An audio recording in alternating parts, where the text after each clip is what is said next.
আল্লাহ তো পবিত্র কোরআন কারীমের মধ্যে সূরা বাকারার 238 নম্বর আয়াতে বলেছেন, হাফিজু আলাস সালাওয়াতি ওয়াস সালাতুল উসতা ওয়া কুমু লিল্লাহি কানিতিন।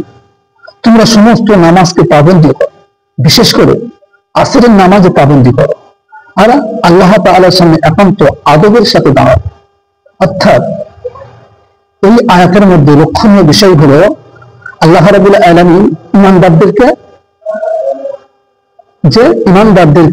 5 ওয়াক্ত নামাজ কায়েম করতে বলেছে।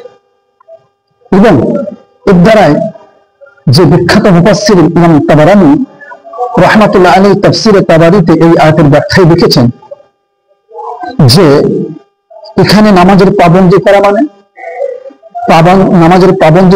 হলো 5 ওয়াক্ত নামাজ যত সময় রীতিমতন আদায় করা, 1 ওয়াক্ত নামাজ কাজা না করা।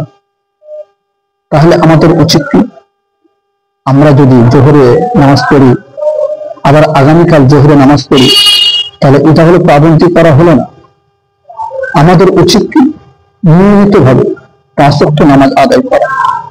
আর আসরের নামাজে বেশি বেশি করে পাবন্দী করতে বলেছেন কেন? আসরের নামাজের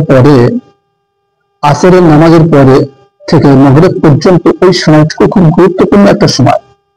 ওই সময়ে যদি কোনো ব্যক্তি, যদি কোনো বান্দা আল্লাহ তাআলার কাছে দোয়া চায়, আল্লাহ তাআলার কাছে যদি ক্ষমা চায়, আল্লাহ তাআলা ক্ষমা করে থাকেন, মাফ করে দেন। তাই আমাদের সকলের উচিত বেশি বেশি করে পাবন্দী সহকারে নামাজ আদায় করা। এই ভিডিওটা আমরা বেশি বেশি করে শেয়ার করি, অন্যজনকে আমরা জানার সুযোগ করে দিই।